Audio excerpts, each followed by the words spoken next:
नमस्कार मंडळी. आज आम्ही आलो आहे आमच्या डोंगरात वरती मुऱ्यावर. तर रानभाजी गोळा करण्यासाठी आलो आहे.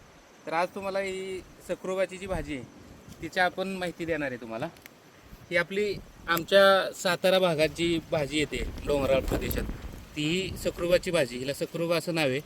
ही नैसर्गिक भाजी आहे आणि ही फक्त पावसाळ्याचा जो सीझन असतो, म्हणजे सुरुवातीचे जे पाऊस चालू होतो त्या दिवसांमध्ये ही भाजी येते.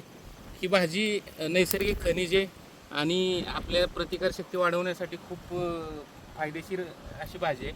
हिची फक्त वरचे असे शेंडे, जी कोवळी पानं आहेत, ती पानं घेतली जातात आणि ह्याच्यामध्ये कांदा, लसूण, थोडंसं शेंगदाणा तेल टाकून कमी तेलामध्ये होणारी चांगली भाजी आहे.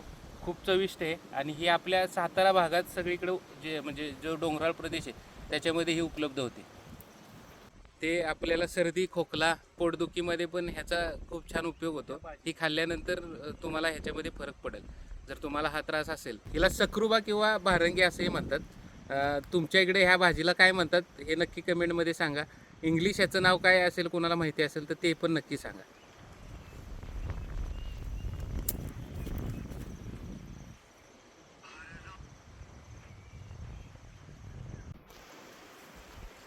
ही भाजी आहे ना, ही पश्चिम घाटमाता आहे जो त्या घाटमाथ्यावरती पावसाच्या जे सुरुवातीचे दिवस असतात त्याच्यामध्ये ही भाजी येते.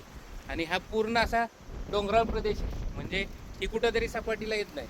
तर तुमच्या शहरात कोण जर हे अशा रानभाज्या शेतकरी येऊन विकत असतील तर त्यांच्याशी त्या भाजीचा मोलभाव जास्त करू नका. कारण हे बघा, हे पूर्ण जी हे इकडं व्हिडिओ दाखवा, ह्याच्यामध्ये पूर्ण अशा अडचणीच्या प्रदेशात ह्या भाज्या येतात.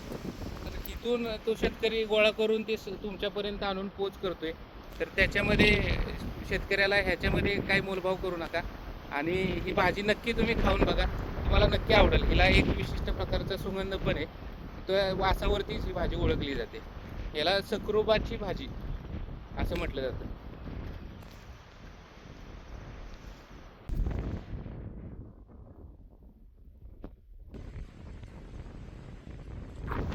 अशा अडचणीच्या ठिकाणी ही भाजी शक्यतो जास्त असते आणि अशी गोळा करावी लागते आपल्याला ती अडचण.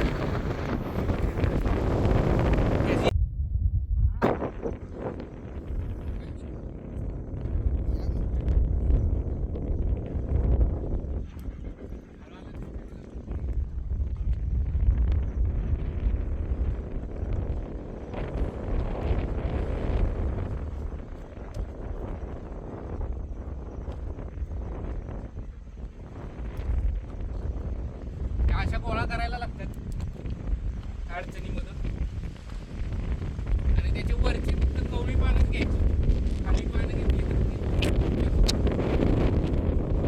हे असं सक्रुबाला हे फुलं येतात. नंतर हे मोठं झाल्यानंतर ह्याची ना आपण गौरी गणपतीमध्ये जी पूजा करतो ह्याचं महादेवाचं एक प्रतीक म्हणून याची गौरी गणपतीमध्ये आपण पूजा करतो. म्हणजे जे ज्या दिवशी गोडाचा नैवेद्य असतो गौरीला, त्या दिवशी हे महादेवाचं प्रतीक म्हणून ह्याची आपण पांढरी टोपी घालून ह्याची पूजा केली जाते.